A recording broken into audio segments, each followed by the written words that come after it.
All right, let's just jump right into it. What if I told you that the solution to America's absolutely massive national debt might be hiding in plain sight? And not just anywhere, but inside one of the most controversial, most talked about new industries on the entire planet. Yeah, today we're going to explore this really surprising collision between two huge topics, the US national debt and the future of digital money. Okay, let's start with just one number, a number that should really make you sit up and pay attention. 128%. So what is that? Well, that's the U.S. national debt as a percentage of its entire economic output. I mean, it is a staggering figure, and for decades it's been seen as a sign of, impending doom. Yeah, for decades, right? We've all been told the same thing. This debt is a ticking time bomb. It's this unsustainable burden that threatens our future. But what if that's not the whole story? What if the bomb isn't a bomb at all? So that leads us to a totally different question, right? Is America's debt really this bomb just waiting to go off?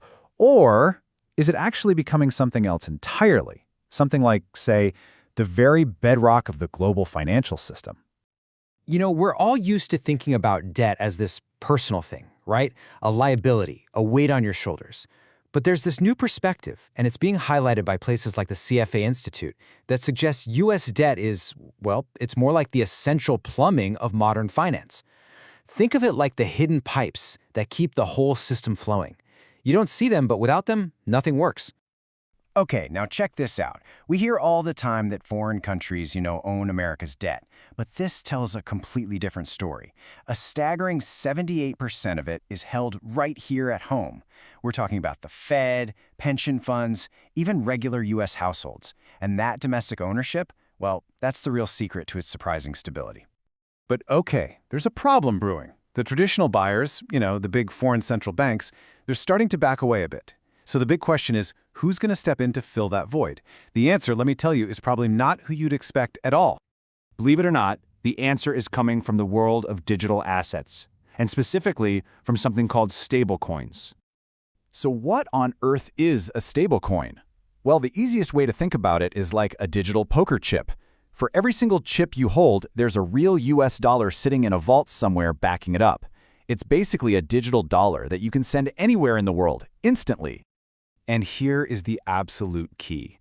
For these digital dollars to be trusted by anyone, they have to be backed by something real, something super safe, and something you can get your hands on quickly. So what's the safest, most liquid asset on the planet? You guessed it, U.S. Treasury bills. For stablecoin issuers, this isn't really a choice, it's an absolute necessity. And just look at the scale of this. We're not talking about small potatoes here. The stablecoin market already holds around $140 billion in reserves, and a whole lot of that is in U.S. debt. And as you can see right here, that is just the beginning. We could be talking about hundreds of billions in new, constant, relentless demand for U.S. treasuries. So what's the bottom line here? What does all this actually mean? Well, it means that this new, steady demand helps keep America's borrowing costs down. It actually takes some of the pressure off the government. It's kind of like a private sector solution to a massive public sector headache. But of course, this surprising new alliance has created a brand new, massive problem. And it's a big one. There are no clear rules for this game. None. And that has kicked off an incredibly high-stakes battle in Washington to finally write the crypto rulebook. You see, for years, the approach has been what they call regulation by enforcement. Basically, waiting for someone to mess up and then suing them. It's created a total Wild West environment. But now, there's a massive new bill on the table, and it's designed to bring some order to all this chaos. It's called the Clarity Act. And this bill, well, it is anything but simple.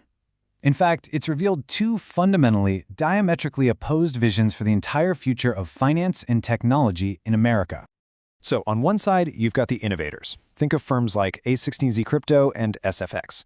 For them, the Clarity Act is a green light. It's a framework for responsible innovation. They argue it finally creates clear rules of the road, it ends the regulatory chaos, and it builds a safe space for legitimate projects to actually grow and flourish here in the US.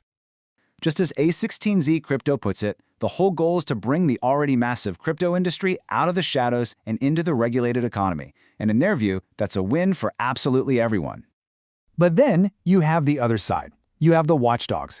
Groups like Americans for Financial Reform see this exact same bill as a recipe for disaster, another ticking time bomb.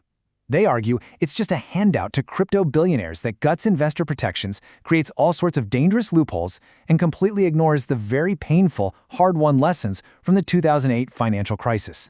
And their view is, let's just say, pretty blunt. They're calling it a crypto cash grab that is a consumer catastrophe. They believe it prioritizes industry profits way over public safety. And it gets even messier, because the battle lines aren't just between the crypto world and its critics. There's a full-on civil war brewing inside the financial industry itself. Just take this one debate. Should stablecoins be allowed to offer interest? The American Bankers Association says absolutely not. It would bleed community banks dry and starve local businesses of loans. But then the Blockchain Association fires right back, saying a ban would just punish consumers, especially since stablecoin issuers are, in their view, playing a much safer game than traditional banks are. Okay, so with all this fighting, let's just take a step back for a second. Let's zoom out. Why does this super technical legislative fight matter so much to you, to me, to everyone? What is truly at stake here? Well, the stakes just got even higher. Congress recently passed something called the Genius Act, which is a law that puts stablecoins themselves under a regulatory microscope. But here's the catch. You can't really regulate the digital dollars without also regulating the digital highways they travel on. It would be like having a fully licensed driver get into an unlicensed, untested, potentially unsafe car. It just doesn't work. So believe me, this is not just a niche debate for crypto insiders. The outcome of the Clarity Act is going to shape the future of the US dollar in a digital world. It will redefine what financial innovation even looks like for decades to come. And it's going to determine what it means to be a protected consumer in the 21st century. And so we're left with this huge, monumental question. Are these new digital dollars the blueprint for a more efficient, more innovative financial future? Or are we all just sleepwalking into a brand new kind of systemic risk? The thing is, the answer is being written as we speak, right now, in the halls of Washington, and you better believe the entire world is watching to see what happens next.